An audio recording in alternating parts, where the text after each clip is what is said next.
Where do you start?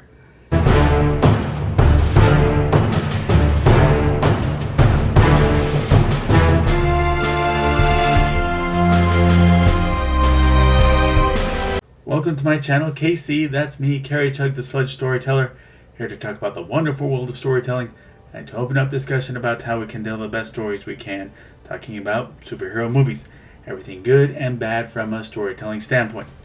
Now, last week, I said that I think that Batman Forever is a decent Batman film.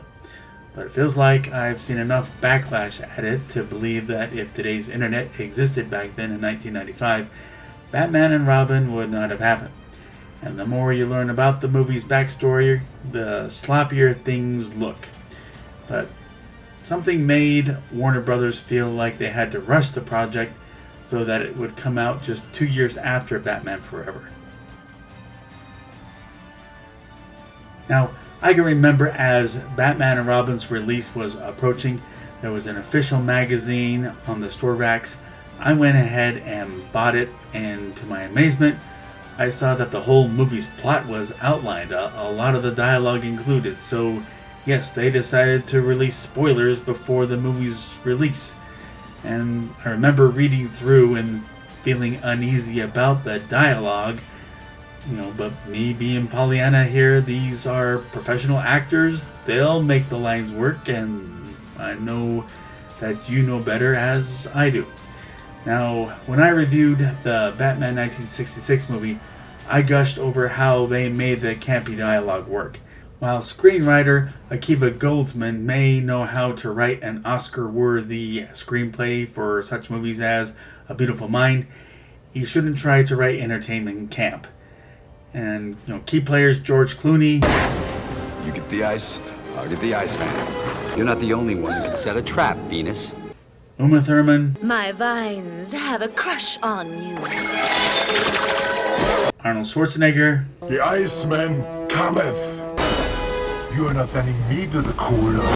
All have their share of the terrible puns that come into this movie, when cringe-inducing dialogue runs throughout the movie. And you are? Batgirl. That's not awfully PC. What about bad person or bad woman? There's something about an anatomically correct rubber suit that puts fire in a girl's lips. Why are all the gorgeous ones homicidal maniacs? Is it me? And the most painfully predictable bit of dialogue. No beauty. Just the beast. You've got Pat Hingle, who's suddenly in the company of the bumbling squad of the Gotham PD. Alicia Silverstone as Alfred's niece Barbara, beats us over the head with forced emotions.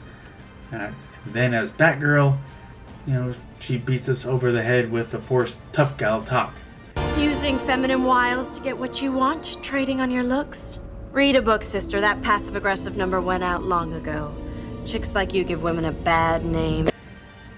Jeep Swenson's Bane is literally one note, and unlike how he was originally characterized in the comics as both highly intelligent as well as highly muscled. And it's tragic to realize that Swenson died only a month after this movie's release. Batman co-creator Bob Kane's own wife, Elizabeth Sanders, reprised her role from Batman Forever as gossip columnist Gossip Gertie, and that went from just transactional to outright annoying. Last week I mentioned that I didn't even notice the bat nips in Batman Forever the first time I watched it, and I couldn't miss that Joel Schumacher seemed to want to double down on making the bat nips even more noticeable this time around. George Clooney left me still hungry for a portrayal of Batman by an actor who is both willing and able to do the kind of training that will make it so that they can exude physical perfection. And Now, it's amazing to me how they've captured your physique so beautifully. You actually... What you really can't tell is I'm built just like that. Really? Yeah. And what made us all find it difficult to digest the movie was the sudden tonal shift. That it was even a huge tonal shift from Batman Forever that was at least darkish, and people were at least not complaining about puns on that one. And if you see this movie with Batman Forever in clear memory, you'll see parallel characters and scenes. Another thing that I mentioned last week was how much I did like the Bat vehicles, especially the Batwing in Batman Forever. The vehicles in Batman and Robin, Joel Schumacher himself in interviews stated that he had been told that among the attributes that they wanted to shoot for, as far as what they see in this movie, was that it would be more toyetic. And the vehicle designs were heavily rushed just so that they could be sent to Kenner and be manufactured alongside the also rushed production of the movie. Now, I've seen horrifically ugly DC-based toys, and the toys made for Batman and Robin readily join those ranks. And what's worse is that the vehicles that they were based on were also mega eyesores. And it gets worse than that. The scene where the heroes are driving those ice vehicles is so awkwardly shoehorned in that you'd rather watch the actual toy commercials for these three vehicles. Because what else could this scene be but a live-action toy commercial? With Batmobile, it feels like they chose the worst spots to exaggerate. It's got only one seat with no windshield and makes it look like the most impractical Batmobile ever. The composer Elliot Goldenthal, he recycles too much of his Batman Forever score. The banter between the title characters makes Batman too much of a jerk and Robin too much of the all too familiar brat. And no Batman review would be complete without its big marquee moment. $7 million. Not an easy thing to do, finding good in a movie that feels like the cast and crew were making every effort to make it as bad as it possibly could be. First, there are those flashes of Clooney looking and sounding Dark Knight-ish. Will you help me? Michael Goff probably gives the most acceptable performance, while the angle of his life threatened by terminal McGregor's syndrome feels forced. His continued devotion to Bruce, his deep perspective dealing with life and death, they all resonate. If this movie has any flawless scene, it's... Death and chance stole your parents. But rather than become a victim, you have done everything in your power to control the fates. For what is Batman, if not an effort to master the chaos that sweeps our world? An attempt to control death itself. But I can't, can I? None of us can. As corny as Arnold's ice puns are, his Mr. Freeze suit would have been readily accepted in any Batman movie we would consider to be good, with Mr. Freeze as the villain. I also liked the Bane costume.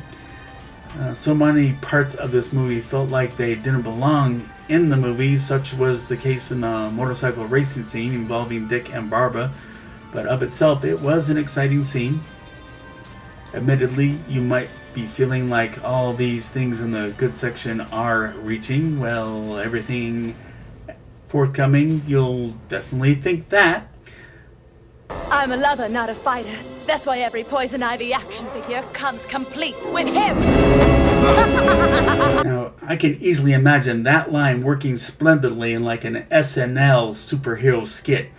For the bad that you have to deal with up until this line, you know, it would have felt out of place in any of the other previous Batman films, but I would say it was welcome comic relief.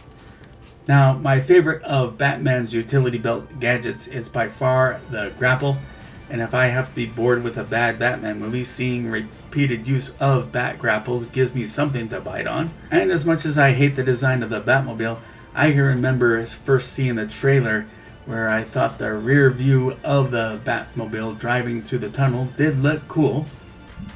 I do have to admit that I like the animation of the opening credit sequence.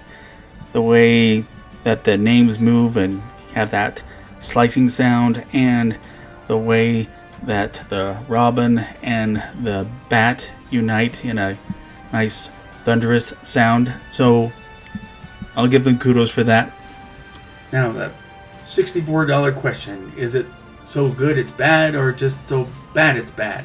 Speaking for myself, I could enjoy a group viewing with the intent of chuckling over how much the gags feel like lame dad jokes. It's something I could watch every few years that way, but it's not on the same level as Plan 9 from Outer Space. Stronger.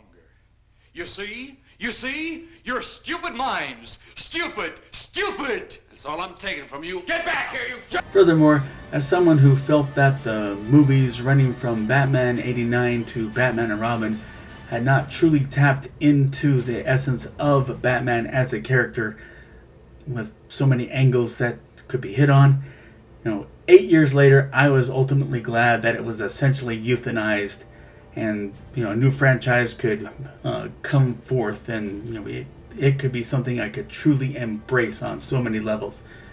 And I'll start tapping into that next week. But that's my take on Batman and Robin. Thanks for watching. Agree, disagree, something I left out, please let me know in the comments section. If you like this video, please click like. If you like this channel, please click subscribe or follow me on Instagram. As always, the link to order Sledge number 1 and number 2 through Indie Planet is below in the description, or you can order it on Kindle, at least number 1. Through either platform, you can order either digital or paper copies. And Sledge number 3, I keep getting excited with what Tiago keeps sending me as far as the progress is concerned for it, so hopefully it'll be out fairly soon. But let's all look for civility amid all the bad news out there about social and political strife. Let's respect each other, let's value each other as best we can. But thanks for watching, everyone be safe, and God bless.